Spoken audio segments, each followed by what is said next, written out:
So Padraic Joyce is going to be the Galway manager for 2020. So he's on his management team. He's going to have John Dively, John Concannon of Milltown, and Micheál O'Donnell. So in general, do you see this as a positive for Galway football? After 5 years where Kevin Walsh had them, there was incremental improvements to a point, but they never took that next step, and also the football was very turgid to watch.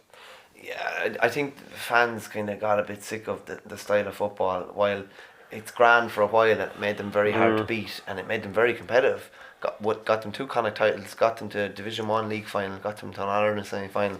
But just last year, the wheels kind of came off last year. I don't know if it had a lot to do with Paddy Tally leaving as well, maybe. I'm not sure. And going to Down, maybe that had an effect on him as well. Padraic Joyce coming in is an interesting one. I don't think he would have foreseen that it would have happened maybe this soon. It'd be interesting. Haven't been under 20 manager. Yeah, haven't been under 20 manager, and I think he was kind of talked about last year. We met him last year in Croke Park, and it was kind of about getting experience and doing whatever. His philosophy and the style of play that he would play would be very, very interesting. Given the type of player that he was, I'd imagine he would have quite an attacking philosophy. Yeah, well, I did a number of columns with him for the AIB site over the last number of years, and actually I did one with John Dively also. So I thought to myself, I must go over those columns and see what did he say at different times in terms of setting up the team. So this would go back to different parts of like 2018, I'd imagine. So one of the quotes, and I'm just lifting them out of context at the moment, but we'll try and put a shape around it then.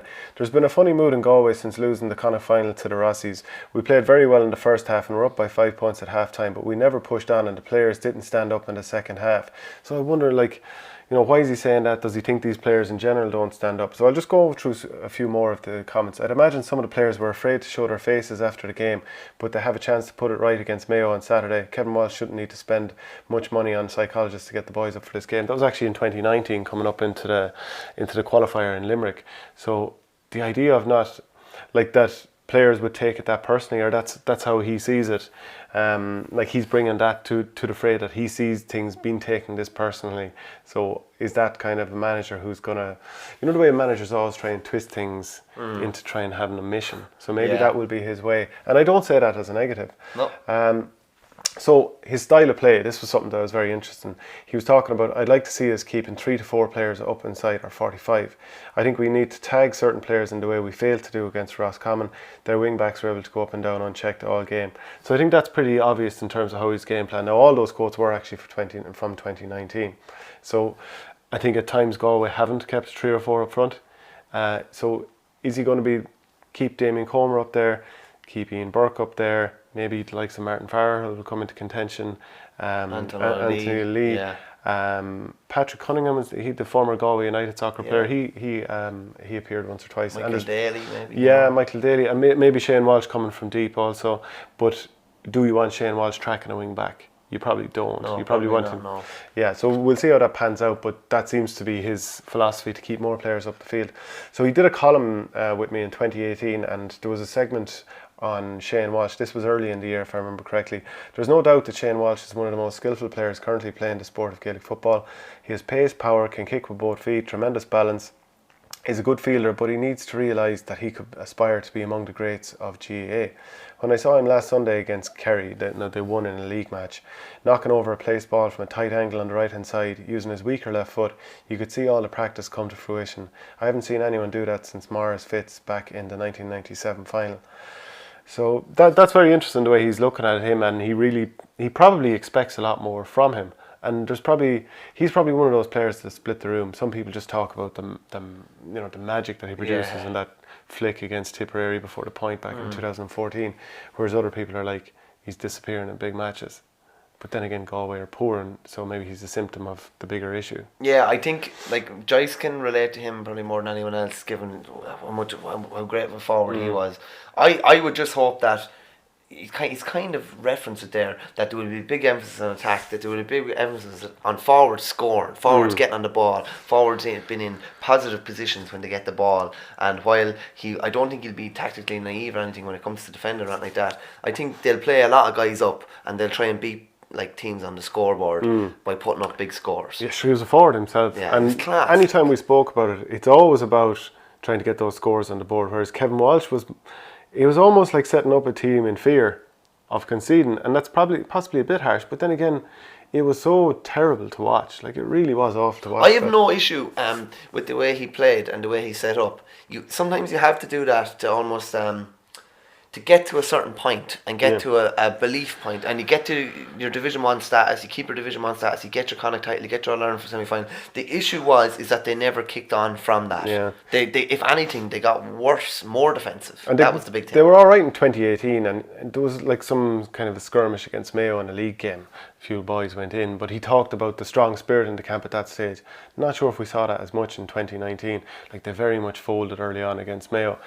But like, if he's going to point out strong spirit, that's going to be something that he's going to want to get. And if he's talking about like players being afraid to show their face, it all points back to that whole spirit, manliness, standing up for yourself. But just a final comment he made about Shane Walsh was, he just needs to grow into the role now and really kick into the next gear. He has all the attributes, so it's about how he applies himself. We've seen all the potential, but I'd like to see him being more clinical with his scoring and really finish teams off. And you could imagine that he could destroy teams if he ever, like, if the team clicked, and he has all the physical attributes. So maybe it's in the top 6 inches. But if he and they ever got it right, they could actually. Are they still lacking a few players to be winning All Ireland? No way. They have an outrageous panel. Eamon Brannigan pace. You know, I mean, we've named off a load of players that have pace. I think they're probably lacking a bit in the backs, and they've probably a lot of players who are fairly similar, 6.5 out of 10 players in the back line. I would say they're lacking a little bit there, and I mean the back line players that should be pushing forward at the ball. Yeah, but I like, they have a really strong squad, really strong squad. They have 30 players. Yeah, John Dively's involved in the backroom team, and he's been up with UCD, been over their team winning the Fitzgibbon Cup. Sigerson. Yeah. He'd have a lot of exposure to players from all over the country. I know at one stage some players that are based in Dublin, but you know, they would have had to go home to counties at the other side of Ireland. I know Jack Barry from Kerry, Owen Kerrin from Galway, they would have done training sessions with him during the league, together, group scenarios with other players to try and keep up. I did a column with him before, and he talked about, this was relating to a Galway against Kildare team, 2 counties that he played for, and relating to Daniel Flynn. He said, there's a simple yet sometimes unspoken rule when you're a very dangerous player up front in your team. It's give him the ball as often as you can, especially if he's in good form. So, I mean, again, it all points back to the same stuff that Padraic Joyce is pointing to. Now, do they have the balance of management, you know, in terms of, right, they're looking at the attacking side, and no doubt they'll look at the defensive side in the transition, but will every area be catered for? So that's what remains to be seen. It's going to be interesting. I'd say they will play a nice brand.